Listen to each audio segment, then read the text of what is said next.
శుభములు తెలియపరుస్తూ ఈ విధంగా దేవుని ఆరాధించడానికి కూడి వచ్చిన వాళ్ళందరినీ ఈ యొక్క ఆరాధనలో ఆహ్వానిస్తూ అందరినీ దీవించి ఆశీర్వదించిన దాక ఈరోజు కొత్తగా వచ్చిన వాళ్ళు ఒకసారి నిలబడతారా? ఈరోజు మొదటి సాక్ష్యం అది అన్నమాట. మంచిది, దేవుడికి స్తోత్రం కలుగుగాక. ఈ విధంగా దేవుని సన్నిధికి మీరందరూ దేవుని యొక్క సన్నిధిలో కనబడడానికి, ఆయన సన్నిధికి రావడానికి మీరందరూ వేగిరని సిద్ధపడి వచ్చినందుకు ప్రభువును అందరినీ దీవించి ఆశీర్వదించుగాక. నన్ను దేవుడు నడిపించిన పాఠ్య భాగము, దేవుడు నన్ను నింపిన పాఠ్య భాగం యోహాను సువార్త మొదటి అధ్యాయం 16వ వచనం. యోహాను సువార్త మొదటి అధ్యాయం 16వ వచనం.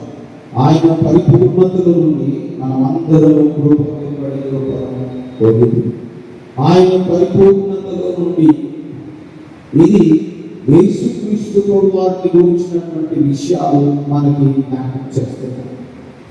ఈ మొదటి అధ్యాయం అంతా కూడా, యోహాను సువార్త మొదటి అధ్యాయం అంతా కూడా పండితులు ఏమంటారంటే వాక్యానికి ఉన్నటువంటి ఆ సంపూర్ణత, వాక్యానికి ఉన్న ఆ సంపూర్ణత, వాక్యములో ఉన్నటువంటి ఆ పరిపూర్ణతను జ్ఞాపకం చేసి, అలాగే ఆ రోజు గ్రీక్ సామ్రాజ్యంలో జరుగుతున్నటువంటి, అనగా ఆ దేశం యొక్క సమృద్ధి, వాక్కు లేకపోతే గ్రీకులు ఏ విధంగా అయితే ప్రపంచంలో గ్రీక్ భాష ఈరోజు ఇంగ్లీష్ ఎలాగైతే ఉందో, ఆ రోజు రోమా ప్రభుత్వం వారు రోమియు జయించి ఒకే భాష, అది గ్రీక్ భాష అందరూ నేర్చుకోవాలని.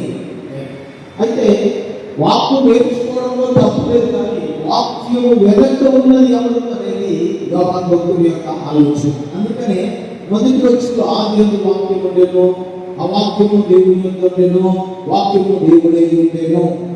ఇది ప్రారంభము. ఎందుకు అంటే ఆది కాలంలో గురించి జ్ఞాపకం చేసి, ఆ ఆది కాలంలో ఉన్న విషయాల గురించి పాత నిబంధనలో ఆయన కొన్ని విషయాలు జ్ఞాపకం చేసి, ఆ వాక్యము దేవుడై ఉన్నాడు, ఆయన మన మధ్యలో నివసించడానికి ఇష్టపడ్డాడు అనే విషయాలు జ్ఞాపకం చేస్తాడు. అంటే యోహాను భక్తుని యొక్క ఆలోచన ఏంటంటే, ఆ వాక్యం ఎవరో వాడు యేసుక్రీస్తు ప్రభువు. ఈ విషయాలన్నీ వచ్చి నుంచి కిందకు వచ్చేసరికి అంటున్నాడు, అంటే కిందకు వచ్చేసరికి అంటున్నాడు 16లో, ఆయన ఎవరంటే యేసుక్రీస్తు ప్రభువు వారి యొక్క పరిపూర్ణత నుండి కృపనేబడి కృప మనము పొందుతాం. యేసుక్రీస్తు ప్రభువు వారి యొక్క పరిపూర్ణతలో నుండి, అనగా యేసుక్రీస్తు ప్రభువు ద్వారా మాత్రమే రక్షణ, యేసుక్రీస్తు ప్రభువు ద్వారా మాత్రమే సంపూర్ణత, యేసుక్రీస్తు ప్రభువు ద్వారా మాత్రమే ఈ భూమి మీద సర్వ మానవాళి విమోచన ప్రక్రియ అనేది ఈయన స్పష్టంగా ఇక్కడ మనకి జ్ఞాపకం చేస్తున్న విషయం. అంటే యోహాను భక్తునికి ఆయన పరిపూర్ణమైన పని చేశాడు. చాలా మంది పని చేశారు, కానీ పనిచేసిన వారిలో ఈయన చేసిన పని విషయంలో దానిలో ఎవరు కూడా ఇది లోపము, ఇది కుదరదు, ఇది కాదు అని చెప్పేవారు లేరు, దాన్ని ప్రశ్నించేవారు లేరు, దాని విషయమై ఇది లోపము అని చెప్పగలిగినటువంటి వారు ఎవరు కూడా లేరు. మీకు ఒక చిన్న సంఘటన మీకు జ్ఞాపకం చేయాలని ఇష్టపడుతున్నాం. మత్తయి సువార్త 17వ అధ్యాయంలో మనం చూస్తే, మత్తయి సువార్త 17వ అధ్యాయంలో ఒక చిన్న సంఘటన మనం చూస్తాం. మత్తయి సువార్త 17వ అధ్యాయం మొదటి వచ్చి ఒకసారి చదువుదామా? శివదాన ఆవాజ్ వినపడుతుందా? శివదాన ఓకే. యేసు పేతురును యాకోబును అతని సహోదరుడైన యోహాను వెంటబెట్టుకొని ఎత్తైన ఒక కొండపైకి ఏకాంతంగా పోయి వారి ఎదుట రూపాంతరము పొందేది. ఆయన ముఖము సూర్యుని వలె ప్రకాశించెను, ఆయన వస్త్రములు వెలుగు వలె తెల్లనివారెను. ఇదిగో మోషేయు ఏలీయాయు వారిని కనపడి ఆయనతో మాట్లాడుచుండేది. అప్పుడు పేతురు, ప్రభువా, మనం ఇక్కడ ఉండడం మంచిది, నీకు ఇష్టమైతే ఇక్కడ నీకు ఒకటియు మోషేయు ఒకటియు ఏలీయాకు ఒకటియు 3 పాఠశాలలు కట్టదామని యేసుతో చెప్పారు. అక్కడ ఇద్దరు మాట్లాడుచుండగా ఇదిగో ప్రకాశమానమైన ఒక మేఘము వారిని నమ్ముకొనెను. ఇదిగో ఈయన నా ప్రియకుమారుడు, ఈయన నేను ఆనందించుచున్నాను, ఈయన మాట వినడానికి ఒక శబ్దము ఆ వేదంలో నుండి పుట్టింది. ఇది జరిగిన సంఘటన. ఈ జరిగిన సంఘటనలో మనం చూస్తే మనకి యేసుక్రీస్తు వారు రూపాంతర అనుభవాన్ని గురించినటువంటి విషయం ఇది. అనగా తన శిష్యులకు, అంతరంగిక శిష్యులకు ఆయన ఏమి చేయబోతున్నాడో, ఏ విధమైన పరిస్థితుల్లో వెళ్ళబోతున్నాడో, ఆయన రేపు అనగా ఆయన ఏ విధంగా ఈ భూమి మీద శ్రమపడబోతున్నాడో వారికి ముందుగా ఆయన యొక్క ప్రత్యక్షత వారికి కనపరచాలి. అందుకని ముగ్గురిని తీసుకొని కొండ మీదకి వెళ్ళి ఆ ముగ్గురితో అనగా పేతురు గారిని ఆయన పిలిచాడు, యాకోబు గారిని పిలిచాడు, యాకోబు గారి సహోదరుడైనటువంటి యోహాను గారిని వెంట పెట్టుకొని వెళ్ళాడు. ఈ ముగ్గురిని దగ్గర పెట్టుకొని ఈ ముగ్గురి చూస్తూ ఉండగా ఒక చిన్న ప్రక్రియ జరిగింది. ఏంటంటే ఆయన ప్రార్థన చేస్తూ ఉంటే, ఆయన కొండ మీద ప్రార్థన చేస్తూ ఉంటే ఆయన ఏలియాతోనూ మోషేతోనూ ఏలియాతోనూ మాట్లాడడం మీరు చూశారు. అంటే వీరు ఈ యొక్క రాసినటువంటి 15వ అధ్యాయము మత్తయి సువార్తికుడు కానీ, లేకపోతే మార్కు సువార్తికుడు కానీ, లూకా సువార్తికుడు కానీ ఈ 3 అంశాలు జ్ఞాపకం చేశారు. ఈ 3 అంశాలను మీరు ఎలా ఐడెంటిఫై చేశారు? ఒక వ్యక్తి అంటాడు, ఈ విషయమై రాస్తూ మీరు ఎలా ఐడెంటిఫై చేశారు? యేసు ప్రభువు దగ్గరికి వచ్చి మాట్లాడిన మోసే అని ఎలా గుర్తుపట్టారు? తెలియదు కదా. అప్పటికి మోసే ఉన్నాడా? లేడు. కొన్ని సంవత్సరాలు పట్టింది, చనిపోయి కొన్ని సంవత్సరాలు పట్టింది. ఆయన దేహం అనగా పరలోకంలో తీసుకుపోబడింది. ఏదో ఉన్నాడా? ఏమి చూసారా? చూడలేదు. అప్పుడున్నటువంటి సాంప్రదాయాలు, అప్పుడున్నటువంటి పరిస్థితులు, అప్పుడున్నటువంటి విషయాలు మీరు ఎలా ఐడెంటిఫై చేయగలిగారు? అందుకని దీన్ని ఏమన్నారంటే అపోస్తులు. ఏమన్నారంటే అపోస్తులు అంటే పాత నిబంధనలో ఉన్నటువంటి భక్తులను గుర్తించిన వ్యక్తులు, పాత నిబంధనలో ఉన్నటువంటి దైవికమైన మనుషులను గుర్తించి, అయ్యా నీవు దేవుని కుమారుడిని ఒప్పుకుంటున్నామని పేతురు అన్న మాట అక్కడ బాగా మనము అంటే ఈయన ఈ 17వ అధ్యాయంలో ఏమంటున్నాడు? పేతురు అంటున్నాడు, నీకొకటి, మోషేకొకటి, ఏలియాకొకటి పర్ణశాల కట్టించి పండుగ చేస్తామయ్యా. పర్ణశాల పండుగ 6 దినాలు చేస్తారు. పండుగల గురించి మన నిర్వాహకాండలో మనం చూస్తాం. అనగా పండుగ 6 దినాలు చేస్తారు. పర్ణశాల పండుగ, కోతకాల పండుగ అంటే కోత కోసి మొదటి ఫలం దేవుడి దగ్గరికి తీసుకుని వస్తారు. మొదటి ఫలాన్ని దేవుడి దగ్గరికి ఇస్తారు. ప్రథమ ఫలము అని అంటారు. ఎవరైనా మొదట కొడుకు కొడితే ప్రభావి సేవ కొడుకిస్తారంటారు. మంచిది, అది చాలా గొప్ప విషయం. మొదట కొడుకు కొడితే నీ పరిచయం గురించి పెడతానయ్యా అని అంటారు. చాలా మంచిది. అలాంటి వారిని మనం చాలా కుటుంబాలు మనము చూస్తాం. పాత నిబంధనలో కూడా ప్రథమ ఫలం దేవునికి ఇవ్వడం వారి ఆచారం. అది కూడా ఒక పండుగ. నువ్వు ప్రథమ ఫలం తెచ్చినప్పుడల్లా, లేదా దశభాగం తెచ్చినప్పుడల్లా దేవుని మందిరంలో తీసుకొస్తున్న ప్రథమ ఫలం కానీ దశభాగం కానీ నీకు పండుగ. ఎందుకంటే నీ దేవుడైన యెహోవాను కాపాడి, అందుకనే ఇక్కడ అంటే పేతురు అంటున్నాడు, అయ్యా పరమేశ్వరుడు కట్టేస్తామయ్యా, పండుగ చేస్తామయ్యా. నువ్వు ఇచ్చినప్పుడల్లా గుర్తు పెట్టుకో, నువ్వు దేవుని మందిరంలో ఏదైతే నువ్వు ఇస్తావో, ఏ భాగం అయితే నువ్వు ఇస్తావో, ప్రథమ ఫలం ఇచ్చినా దశభాగం ఇచ్చినా అంతకంటే ఎక్కువ ఇచ్చినా నీకు పండుగ చేసే దేవుడు ఉన్నాడు అనే విషయాన్ని గుర్తుంచుకో. అందుకని అడుగుతున్నాడు పేతురు, ఇదిగో ఇక్కడ పర్ణశాలను ఏర్పాటు చేస్తాము, కొన్ని దినాలు ఇక్కడ నువ్వు మీటింగ్స్ పెట్టు, లేకపోతే ఉద్యోగ సభ పెట్టు. ఈ ఉద్యోగ సభ ద్వారా ప్రజలకు నేర్చుకునేలాగా సహాయం చేయి. ఈయన సలహా ఇస్తే ఆకాశం నుండి ఒక మేఘములో ప్రభు వారితో మాట్లాడుతున్నాడు, చూసుకోండి, ఈయన నా ప్రియ కుమారుడు, నేను ఆనందిస్తాను. చూడండి ప్రియమైన దేవుని ద్వారా పేతురు గారితో ఎందుకు మాట్లాడాల్సి వచ్చింది అంటే, పేతురు గారిని ఎందుకు బయలుదేరి చేయాల్సి వచ్చిందంటే, అందుకే వాటి అపోస్తలులను అన్నారు. గుర్తుపట్టిన పేతురు భక్తుని యొక్క వ్యక్తిగత జీవితంలో అంటే అపోస్తలులు అంటే దేవుని కొరకు మాత్రమే బ్రతకడానికి తమ్మును తాము ప్రతిష్ఠించుకున్న దేవుని ప్రజలు. దేవుని కొరకు తమ్మును తాము ప్రతిష్ఠించుకొని ఇక దేవుని కొరకే బ్రతుకుతాం సంబంధము లేదు. అది ఈ యొక్క 17వ అధ్యాయంలో పేతురు భక్తుని యొక్క సంపూర్ణతను మనం అక్కడ చూస్తున్నాం. అందుకని అక్కడ ఇద్దరు మనుషులను మనం చూస్తున్నాము. ఒకటి మోషే గారు, ఇంకొకటి ఏలియా భక్తుడు. మోషే భక్తుడు అంటే మోషే భక్తుడు ఏమి జ్ఞాపకం చేస్తున్నాడు? యేసుక్రీస్తు దగ్గరికి వచ్చి ఏమి జ్ఞాపకం చేస్తున్నాడు? మనం గమనిస్తే మోషే భక్తుడు ప్రభు దగ్గరికి వచ్చి ఆయనతో మాట్లాడుతూ, అయ్యా నేను నిర్గమనం చేసినా కానీ ధర్మశాస్త్రాన్ని ఇచ్చాను, కానీ ధర్మశాస్త్రం వల్ల ప్రజలు శిక్షకు గురి అయ్యారు కానీ విమోచించబడిన సమయము లేదు. అంటే ఆది కాండం నుంచి అబ్రహాము లేదా నోవహు దగ్గర ఆదాము దగ్గర నుంచి మోషే దాకా కాలాన్ని మోషే గారు ప్రభు దగ్గరికి తీసుకొచ్చి చెప్పాడు. ఎందుకంటే ఆది కాండాన్ని రాసిన భక్తులు మోషే, నిర్గమకాండాన్ని రాసిన భక్తులు మోషే, సంఖ్యాకాండాన్ని లేవియకాండం రాసిన భక్తులు మోషే. ఈ 5 కాండాలను రాసిన మనుషులు ఈ యొక్క ప్రవక్త అయినటువంటి మోషే భక్తులు నిర్గమకాండంలో ఉన్నటువంటి 10 ఆజ్ఞలు అలాగే చట్టాలు అన్ని నేను చేసినాయా, కానీ ఈ ప్రజలను విమోచించడం నా వల్ల కాలే, నాకు కూడా లోపం ఉంది, నువ్వు మాత్రమే చేయగలవని తీసుకొచ్చి ప్రభు దగ్గర ఆయన సబ్మిషన్ చేసిండు. ప్రభు బలపరచబడ్డాడు. రెండోది ఏలియా ప్రవక్త. అంటే ఏలియా గారు ఏం చెప్తున్నాడు అంటే, ప్రవక్తలందరికీ ప్రతినిధిగా నిలబడ్డా, ఎవరు ఎటు పోయినా నాకు అనవసరం, కానీ నేను మాత్రము ప్రవక్తలందరికీ ప్రతినిధిగా నిలబడ్డా, నేను నీతిగా బ్రతికేదయ్యా. నేను అంటే మోషే దగ్గర ఒక కాలం అయితే ఏలియా దగ్గర నుంచి యేసుక్రీస్తు ప్రవక్తల కాలానికి వచ్చినటువంటి విషయం, అనగా సైలెంట్ పీరియడ్ వరకు, అనగా మలాకి వరకు ఉన్నటువంటి ప్రతి ప్రవక్త ప్రజెంటేషన్ ఏలియా భక్తుని తీసుకొచ్చి ఇచ్చాడు.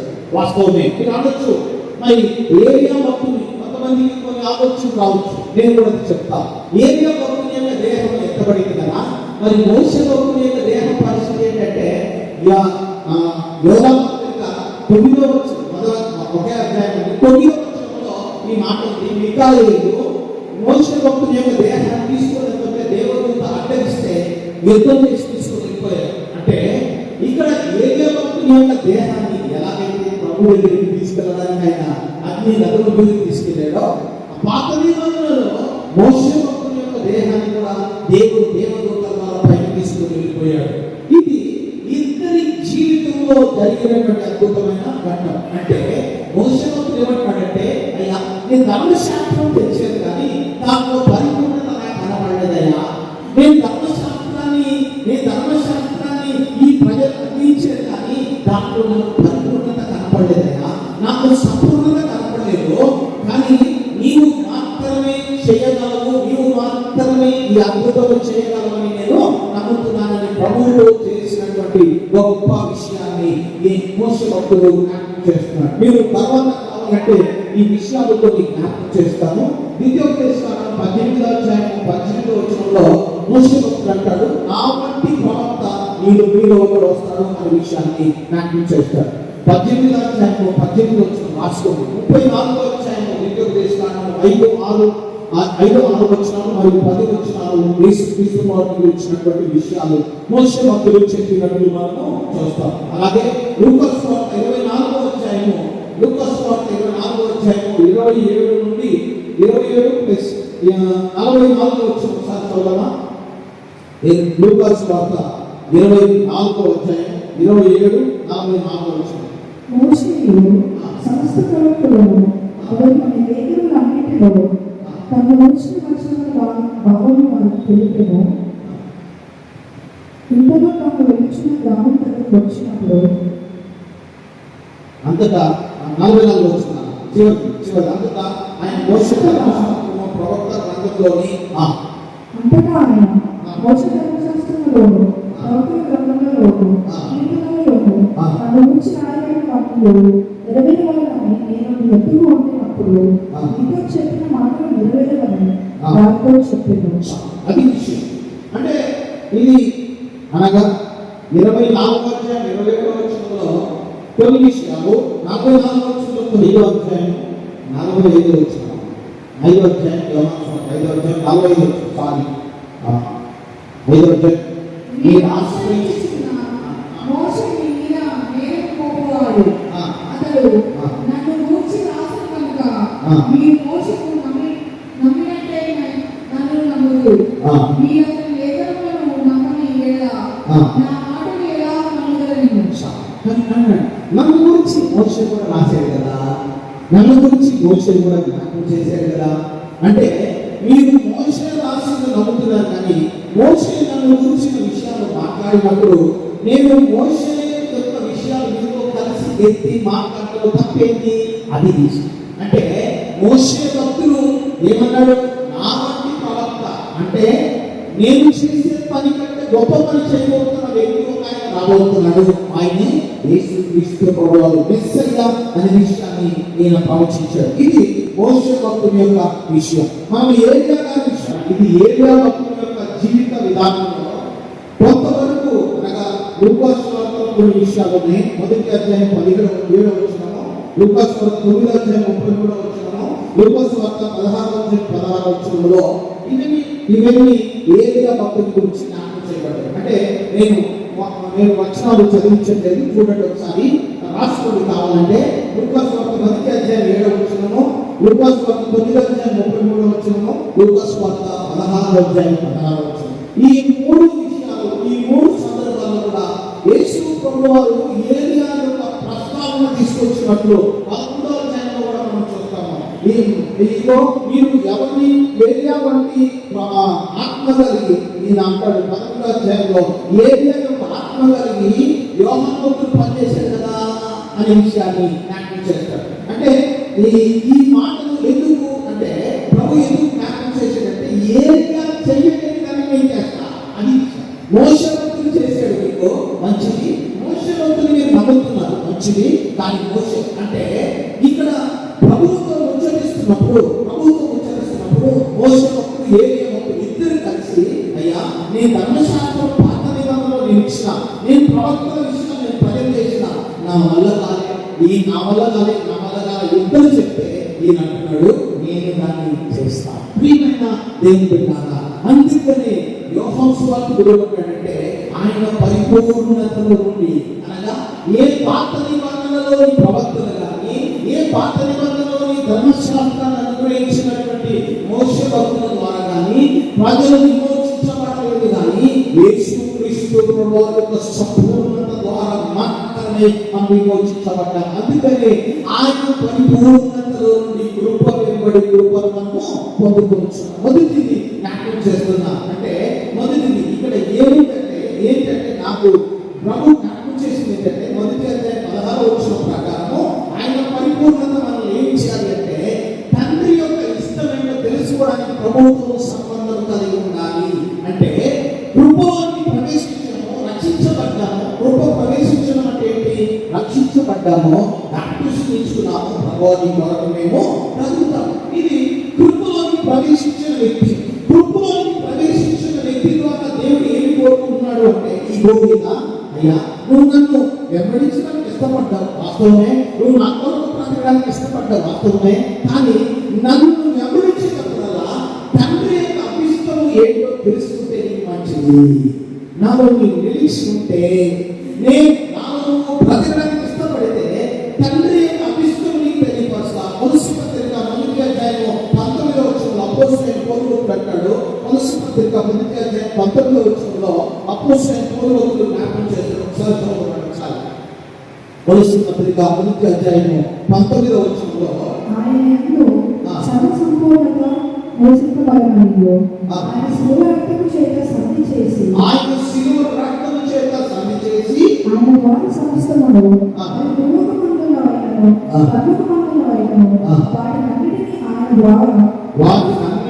ఆయన ద్వారా ఎంతో సమాధానపరచుకోవాలనియు తండ్రి అభిష్టమాయెను.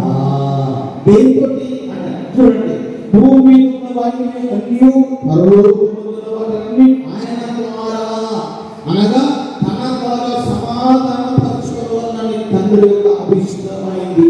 ప్రియమైన దేవుని బిడ్డలారా, యేసు ప్రభువుని అంగీకరించినారేమో, యేసు ప్రభువుని అంగీకరించినా నేను నా ఇష్టాన్ని చేస్తాను అంటే ప్రభు యొక్క పరిపూర్ణత నీ మీద పనిచేసి గుర్తుపెట్టుకో. ప్రభు యొక్క పరిపూర్ణత నీ మీద పనిచేయాలి అంటే ప్రభువా నీ తండ్రి చిత్త ప్రకారం ఎలాగ బ్రతికేవో నీ ఉద్దేశం ప్రకారం బ్రతకడానికి నాకు సహాయం చేయండి. అంటే ప్రభువా ప్రభువా పిలుచు ప్రతివాడు ఏముంది అక్కడ? ప్రభువా ప్రభువా పిలుచు ప్రతివాడు ఏముందండి? ఎక్కడుంది? మత్తయి సువార్త 7:21 ప్రభువా ప్రభువా అని పిలుచు ప్రతివాడు చెప్పండి. ప్రభువా ప్రభువా పిలుచు ప్రతివాడు పరలోక రాజ్యంలో ప్రవేశించడు కానీ తండ్రి చిత్తము చొప్పున. ఎందుకు? పరలోకమందున తండ్రి నీ చిత్తము నెరవేరును కాక అని. అంటే తండ్రి యొక్క చిత్తము నెరవేరుతున్న కొలది నీలో ఉన్న ఉద్దేశాలు పూర్తిగా నెరవేరుకోవాలి. అంటే ఈ కృప అక్కడ మనం చూస్తున్నాము. జెరుబ్బాబెలు ఏమంటున్నాడు అక్కడ మనం చదువుతున్నటువంటి ఎక్కడెక్కడ 4వ అధ్యాయంలో అక్కడ మీరు చూడండి ఒకసారి. 4వ అధ్యాయం 7వ వచనంలో జెరుబ్బాబెలు అంటున్నటువంటి జెరుబ్బాబెలు అక్కడ విషయాన్ని ఒకసారి చదువుతున్న 4వ అధ్యాయం 7వ. అప్పుడు నాతో ఇట్లా జెరుబ్బాబెలు ప్రత్యక్షకు ఎక్కువ వాక్కు ఉంది. శక్తి చేతనైనను బలము చేతనైనను కాక ఆత్మ చేతనే ఇది జరుగునని సైన్యములకు అధిపతి యెహోవా సెలవిచ్చెను. గొప్ప పర్వతమా, జెరుబ్బాబెలును అంతరించుటకు నీవు ఏమాత్రము దానవు, నీవు చదువుకుని వలుదువు. కృప కలుగును గాక, కృప కలుగును గాక. అంటే నీవు ఎప్పుడైతే తండ్రి చిత్త ప్రకారం బ్రతకడానికి ఇష్టపడతావో మోసే భక్తుడే ప్రభు దగ్గరికి వచ్చి నా వందనాలయ్యా నీవే చేస్తావు అది. అంటే తండ్రి చిత్తము యేసు ప్రభు వారి ద్వారా ఈ భూమి మీద ప్రత్యక్షమైంది. ఆయన పరిపూర్ణతలో కృపలోకి నువ్వు ప్రవేశించావు. ఆ కృప కలుగును గాక. 136వ కీర్తనలో మీరు చూస్తే 136వ కీర్తన అద్భుతమైన కీర్తన ఇది. 136వ కీర్తన అద్భుతమైన కీర్తన. ఈ కీర్తనలో మీరు చూస్తే ప్రతి స్టేజ్లకు లేదా ప్రతి లైన్ కి ఆయన కృప కలుగును గాక, ఆయన కృప కలుగును గాక, ఆయన కృప నిరంతరం కలుగును గాక. చూడండి 36వ కీర్తన 26 వచనాల్లో ఆయన కృప నిరంతరం కలుగును గాక. చెప్పండి, ఆయన కృప నిరంతరం కలుగును గాక, ఆయన కృప నిరంతరం కలుగును గాక. 36వ కీర్తన ప్రకారం యెహోవా దయాళుడు, ఆయన కృతజ్ఞతాస్తుతులు చెల్లించుడి. అందరూ చెప్పండి ఒకసారి. యెహోవా దయాళుడు, ఆయన కృతజ్ఞతాస్తుతులు చెల్లించుడి, ఆయన కృప నిరంతరము ఉండును గాక. దేవుని కృతజ్ఞతాస్తుతులు చెల్లించుడి, ఆయన కృప నిరంతరము ఉండును గాక. ప్రభువులకు ప్రభు కృతజ్ఞతాస్తుతులు చెల్లించుడి. చెప్పండి. ఆయన ఒక్కడే మహా ఆశ్చర్య కార్యములు చేయవాడు. తన జ్ఞానముల చేత ఆయన ఆకాశం కలుగు చేసెను. ఆయన భూమిని నీళ్ళ మీద పరిచిన వాడు. ఆయన గొప్ప జ్యోతులను నిర్మించిన వాడు. పగటిని నేలుటకు ఆయన సూర్యుని చేసెను. రాత్రి నేలుటకు ఆయన చంద్ర నక్షత్రములను చేసెను. ఐగుప్తు దేశంలో పురుషులు ఆయన హతము చేసెను. వారి మీద ఇశ్రాయేలీయులు ఆయన రప్పించెను. చేయి చాచి తన బాహు చేత వారిని రప్పించెను. ఎర్ర సముద్రమును ఆయన పాయలుగా చేసెను. ఆయన ఇశ్రాయేలీయులను దాని నడుమును దాటిపోజేసెను. ఫరో అతని సైన్యమును ఎర్ర సముద్రంలో ఆయన ముంచివేసెను. అరణ్య మార్గంలో ఆయన తన ప్రజలను తోడుకొని వచ్చెను. గొప్ప రాజులను ఆయన హతము చేసెను. పెద్దగా ప్రసిద్ధి పొందిన రాజును ఆయన హతము చేసెను. అమోరీయుల రాజైన సీను ఆయన హతము చేసెను. బాషాను రాజైన ఓగును ఆయన హతము చేసెను. ఆయన వారి దేశమును మనకు స్వాస్థ్యముగా అప్పగించెను. తన సేవకుడైన ఇశ్రాయేలు దాన్ని స్వాస్థ్యముగా అప్పగించెను. మనము దీన దశలో ఉన్నప్పుడు ఆయన మనల్ని జ్ఞాపకం చేసుకునేను. మన శత్రువుల చేతి నుండి ఆయన మనల్ని విడిపించను. సమస్త జీవులు ఆయన ఆహారం ఇచ్చేవాడు. ఆకాశమున్న దేవునికి కృతజ్ఞతాస్తుతులు చెల్లించుడి. ఆయన కృప నిరంతరము అనుభవించాలి. ఆ కృపను ఇంకొకరికి ట్రాన్స్ఫార్మ్ చేయాలి.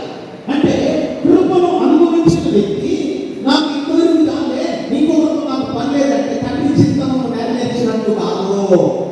తండ్రి చిత్తము ఆయన పరిపూర్ణతను చూచినటువంటి మోషకు వచ్చాయా, నువ్వు మాత్రమే చేయగలవా, నువ్వు మాత్రమే చేయగలవా, నువ్వు తప్ప ఈ భూమి దేవుడు చేయలేదయ్యా. తండ్రి అభిష్టములు బట్టి నువ్వు భూమికి వచ్చా, లేత మొక్కగా ఎదిగి మా కోసం విలువబడి ఈ భూమికి వచ్చా, నువ్వు మాత్రమే చేస్తావు. తండ్రి అభిష్టము నీ ద్వారా మా లోపల నెరవేరును కాక అనే విషయాన్ని జ్ఞాపకం చేస్తున్నాడు. అందుకని ఇద్దరు వచ్చి ఆయన రెండోది, ఆయన అధికారము క్రిందకి ప్రతి ఒక్కరు రావడానికి ఇష్టపడాలి. గుర్తుపెట్టుకోవాలి, ఆయన అధికారము క్రిందకి ప్రతి ఒక్కరు రావడానికి ఇష్టపడాలి. అందుకే అంటే ఆయన మొదటి పత్రికలు మనం చదువుకున్న అదే వాక్య భాగంలో మీరు చూస్తే ఆయన పరలోకము భూమి మీద ఉన్నను పరలోకమున్న వాటి అన్నిటినీ ఆయన ద్వారా ఆయనను హెచ్చించడం ద్వారా దేవునికి స్తోత్రం కలుగునా. ఆయన ద్వారా మాత్రమే ఈ భూమి మీద అంటే ఈ భూమి మీద అధికారం కలిగిన వాడు. ఎఫెసీ పత్రికలో అంటాడు, సమస్తము ఆయన ద్వారా ఆయన పాదముల కింద ఉంచబడి ఉంది. దేవునికి స్తోత్రం కలుగుగాక.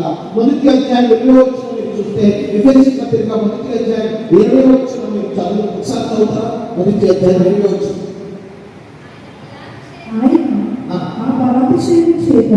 క్రీస్తును మృతులలో నుండి లేపి సమస్తమైన ఆధిపత్యము కంటేను, అధికారము కంటేను, శక్తి కంటేను, ప్రభుత్వము కంటేను ఈ యుగమునందు మాత్రమే కాక రాబోవు యుగమునందు పేరు పొందిన ప్రతి నామము కంటేను ఎంతో ಹೆಚ್ಚಿನ ప్రభావమునందు ఆయన తన కుడిభాగం పాదవశమున కూర్చోబెట్టుకొని ఉన్నాడు.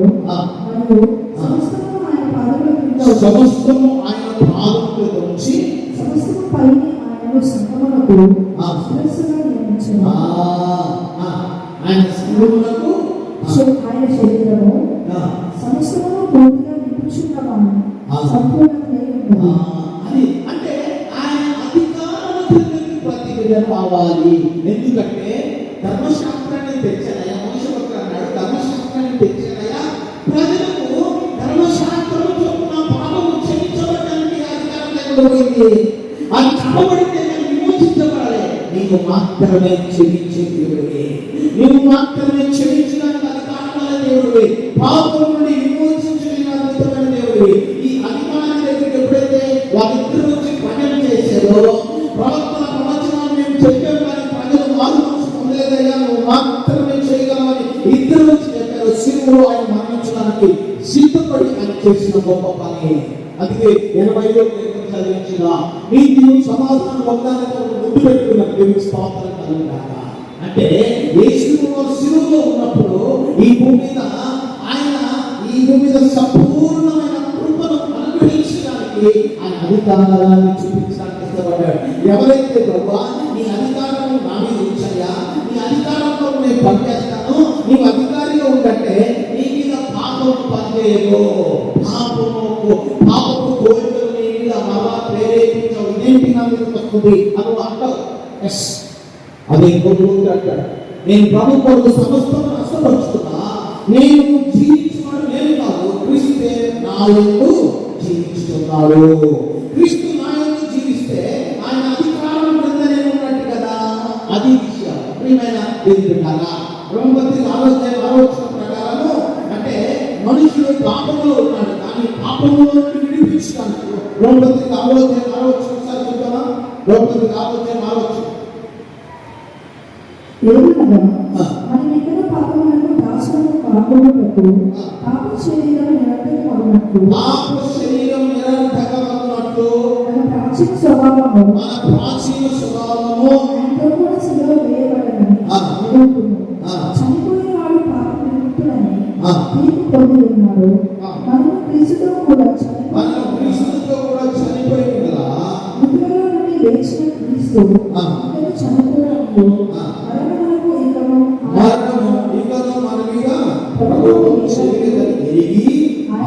ఆయనతో కూడా జీవించుచున్నామని నమ్ముచున్నామా? అది అంటే ప్రభువా నీతో కలిసి జీవిస్తా, పాప నియమాలు పనిచేయకుండా, పాపం ద్వారా మరణం యొక్క పరిస్థితి నా మీద పనిచేయకుండా సహాయం చేయి ప్రభువా. అది అంటే ఆయన పరిపూర్ణత ద్వారా నీ మీద జరుగుతున్న ప్రతి పాపపు కోరికలు, ప్రతి పాపపు దాడి, ప్రతి పాపపు బాణాలు యేసు నామములో ఆపివేయబడును గాక. అది ఆయన ఉద్దేశం. ఆయన పరిపూర్ణతలో నుండి మన మీద ఆయన అధికారపూర్వకమైన విషయాలు జ్ఞాపకం చేస్తున్నాడు. అందుకనే మొదటిదేమో తండ్రి యొక్క అభిష్టం, తండ్రి యొక్క కుమారుడుగా మనం తెలుసుకోవడానికి ఆయన ఇష్టపడ్డాడు. రెండోది ఆయన అధికారం కిందకు వస్తే పాపం మన మీద పనిచేయదు. మూడోది ఆయన కొరకు మనం ఎప్పుడైతే పనిచేస్తామో ఆయన కొరకే పనిచేయాలి, ఆయన మహిమ కొరకే పనిచేయాలి. ఆయన మహిమ కొరకు ఎప్పుడైతే మనం పనిచేస్తామో ఆయన హెచ్చించబడతాడో మనల్ని దేవుడి తలగా ఆ పరదేశంలో దేవుడు మనల్ని చేస్తాడు. మోషే భక్తుని గుర్తించాడు పేతురు భక్తుడు, ఏలియా భక్తుని గుర్తించాడు పేతురు భక్తుడు. అంటే అపోస్తులుగా పిలువబడినటువంటి వారి యొక్క జీవిత విధానము, వారి మాటల శైలి, వారి కదలికలు గుర్తించాడు. అంటే నిన్ను దేవుడు కొన్ని ప్రదేశాలు అలాగా ఉంచుతాడు. నిన్ను విజ్ఞప్తిస్తున్నాము 28వ అధ్యాయం 14 వచ్చిన ప్రకారం, 28వ అధ్యాయం 14 వచ్చిన ప్రకారం చదువుమా. విజ్ఞప్తిస్తున్నాము 28వ అధ్యాయం 14 వచ్చిన ప్రకారము ఆయన అన్యుల దేవతలను అనుసరింపకయు వారిని పూజింపకయు నేను అనుసరించి నడుచుకోవాలని నేను ఆజ్ఞాపించుచున్న నీ దేవుని ఎగువ ఆజ్ఞలను వాటిని అనుసరించి దైవని ఎడల ఎక్కువ నేను తలగా నియమించి తోడుగా నియమింపడు. నీవు పైవాడుగా ఉండదు. నువ్వు అప్పించబడగా ఉంటావు బిడ్డ. నువ్వు నలుగురి దగ్గరికి చేతులు చాచే పరిస్థితిని తీసుకున్నాడు దేవుడు. నీకు నలుగురికి సహాయం చేయగలిగే స్థితి. అంటే మొదటిది తండ్రి యొక్క అభిష్టం ఏంటో తెలుసుకొని నీ ఇష్టం ప్రకారం బ్రతకాలి, నాకు సహాయం చేయాలి. రెండోది నీ అధికారంతో నేను ఉంటానయ్యా, పాప పంపిణీ నుండి పాపము నా దేహంలో పనిచేయకుండా సహాయం చేయడం. మూడోది ఆయన ఎప్పుడైతే ఆయన కొరకు, ఆయన మహిమ కొరకు మనం పనిచేస్తామో మీరు అనొచ్చు, ఆయన మహిమ కొరకు పనిచేస్తే మనకి ఏం లేదు ప్రతిభ. ఆయన మహిమ కొరకు పనిచేస్తాం, ఆయన మహిమను మాత్రమే, ఆయన మహిమ కొరకు మాత్రమే పనిచేస్తాం. నిన్ను ఎక్కడ వాడుకోవాలి, నిన్ను వాడుకుంటాడు. నిన్ను నీ దేహాన్ని తలగా నడుస్తాడు కానీ బాధగానే దేవుడు నిన్ను కూడా దేవుడు హెచ్చిస్తాడండి. అంటే పేతురు భక్తుడు అక్కడ చెప్పిన విషయాన్ని బట్టి మనం చూస్తే, అయ్యా ఒక పర్ణశాల కట్టేద్దామా, ఇక్కడ పర్ణశాల పండుగ చేద్దామా? ఎందుకంటే భక్తులు వచ్చారు, పాత నిబంధనలు భక్తులు వచ్చారు. పాత నిబంధన దేన్ని సూచిస్తుంది అంటే పాత జీవితం మర్చిపోతూ, కానీ దానిలో ఉన్న విషయాలు గుర్తు తెచ్చుకుంటూ నేను దీన్ని పడిపోకుండా సహాయం చేయకూడదా? పర్ణశాల పండుగ ఎందుకంటే వారు డేరాల్లో జీవించాలి. ఆకులు అలలు చిన్న చిన్న డేరాలు కట్టుకుని బ్రతకాలి 6 రోజులు. 6 రోజుల్లో పర్ణశాల పండుగ మందిరం వేసుకొని, లేదా ఆకులలో లేదా కొమ్మలతో చిన్న చిన్న ఉండడానికి నివాస యోగ్యమైన స్థలాలు ఏర్పరచుకుని దానికి ఉండాలి. కారణం ఏంటంటే మా పితరులు అరణ్యంలో సంచరిస్తున్నప్పుడు తాత్కాలికమైన గుడారంలో నివసించారు. ఇది మేము కూడా అనుసరిస్తూ మమ్మల్ని మేము తగ్గించుకుంటూ మేము ఇదిగో ఈ విధమైన పరిస్థితికి వస్తున్నాం. అందుకు పేతురు భక్తుడు అన్నాడు, అయ్యా పాత నిబంధనలో ఉన్నాయన్నీ కూడా పేతురు భక్తుడు అనే దానికి వేసి కూడా మాట్లాడాలి. తండ్రి ఏం దేవుడు అంటే చూడండి, పేతురు భక్తుడు అన్నారు. అంటే 17వ అధ్యాయం చూడండి, అక్కడ 17వ అధ్యాయంలో మత్తయి సువార్త 17వ అధ్యాయంలో పేతురు భక్తుడు అన్నటువంటి ఆ యొక్క సందర్భాన్ని మీరు ఒకసారి చూస్తే, నా మాటలు కాదు, 17వ అధ్యాయం చూస్తే 17వ అధ్యాయంలో పేతురు భక్తుడు అన్నాడు, పేతురు భక్తుడు అంటాడు. ఆ 3వ వచనం ఒకసారి చదువునా. ఆయన ముఖం సూర్యునిలా ప్రకాశించెను, ఆయన వస్త్రములు వెలుగు వలె తెల్లని వాడెను. ఇదిగో మోషేయు ఏలీయాయు వారికి కనపడి ఆయనతో మాట్లాడుచుండెను. అప్పుడు పేతురు, ప్రభువా ఇక్కడ ఉండటం మంచిది, నీకు ఇష్టమైతే ఇక్కడ నీకు ఒకటి, మోషేకు ఒకటి, ఏలీయాకు ఒకటి 3 పర్ణశాలలు కట్టుదామని. క్రమం చెప్పాడండి.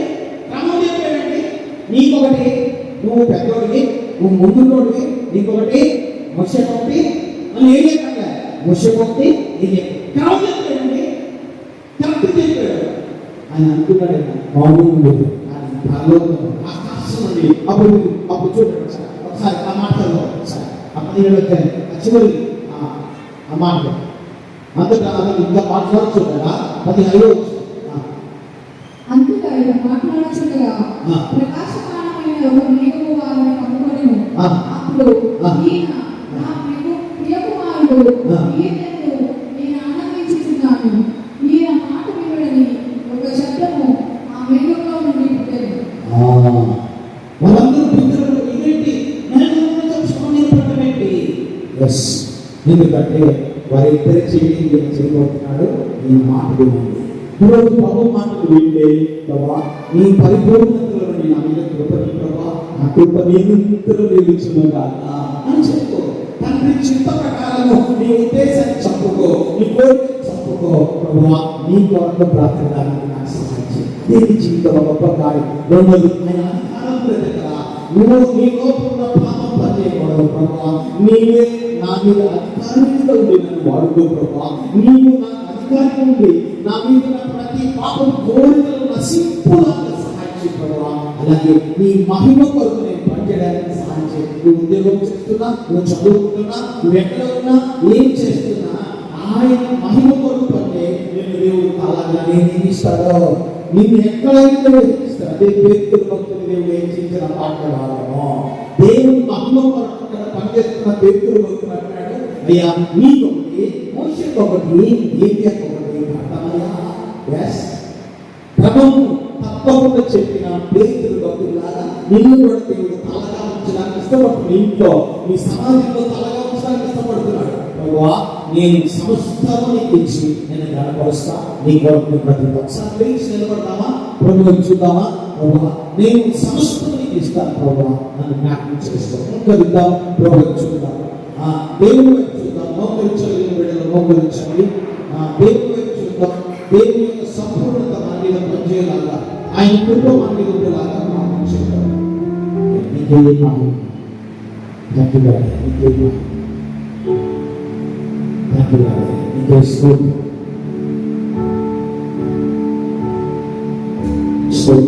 ఆయన వెతుకుతున్నాం ప్రభా, అన్ని పంపించుకుంటున్నాం ప్రభా, అన్ని పంపించుకుంటున్నాం ప్రభా.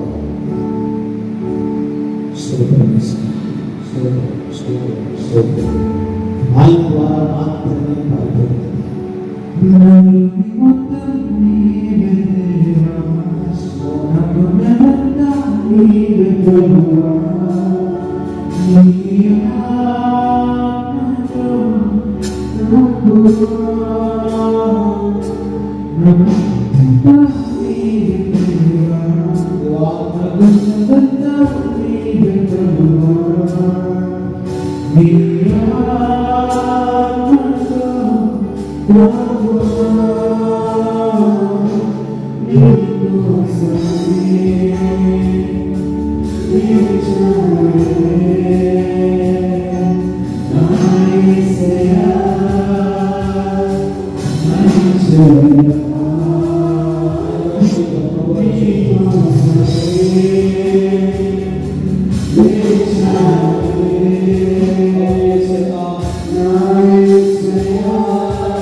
సమస్తమే నీకోసమే మా జీవితం, నువ్వు లేనిదే మా జీవితమే లేదు. నీ ద్వారా మాత్రమే మిమ్మల్ని కలిగి ఉన్నాం. నీవే మా ఆశ, నీవే మా కోరిక. ఈ బిడ్డలందరూ సమస్తమైన సాతాన కార్యం యేసు నామములో వినగొట్టబడును గాక. సమస్తమైన దుష్ట క్రియలు, అపవాది తంత్రములు, అపజయాలు, అవమానాలు, నిందలు యేసు నామములో కొట్టివేయబడును గాక. ఈ గోత్రాన్ని స్తోత్రం చెల్లిస్తున్నాను ప్రభువా. నీ అధికారం విడుదల గాక, నీ అధికారం విడుదల గాక. నీ సంఘం ప్రభువా ఈ విడుదల పనిచేయు గాక. నీ పునరుద్ధాన శక్తిలో ప్రతి విడుదల ఏర్పడి తిరిగి కట్టండి, నిర్మాణం చేయండి. చదవలేని చదువు, జ్ఞానం లేని జ్ఞానము, ఉద్యోగం లేని ఉద్యోగులు, వివాహం కాని వివాహములు, గర్భఫలం లేని గర్భఫలము, యేసు నామములో ఏ ఫలమైతే లేకుండా మూడువైన జీవితాలు ఉన్నాయో యేసు నామములో మూడువైన జీవితాలు చెందించను గాక. నీ కృప నిరంతరం ఉండును గాక. నీ కృప నిరంతరం ఉండును గాక. నీవే మహిమ, నీవే మహిమ, నీవే మహిమ, నీవే స్తోత్రం. ప్రతి బిడ్డని తాకినందుకు వందనాలు, ప్రతి బిడ్డని దర్శించినందుకు వందనాలు, ప్రతి బిడ్డని గమనించినందుకు వందనాలు, అలాగా నియమించినందుకు వందనాలు, అలాగా మీరు ఆశీర్వదించినందుకు వందనాలు. Thank you daddy. నీకే మహిమ, నీకే మహిమ. యేసయ్యా వందనాలు, కృతజ్ఞతలు చెల్లిస్తున్నాను. యేసుక్రీస్తు నామములో నీ నామానికి ఘనత చెల్లిస్తున్నాను. నీవే దేవా, నీ వందనాలు, కృతజ్ఞతలు చెల్లిస్తున్నాను. యేసుక్రీస్తు నామములో అడిగి వేడుకుంటున్నాము తండ్రి. ఆమేన్.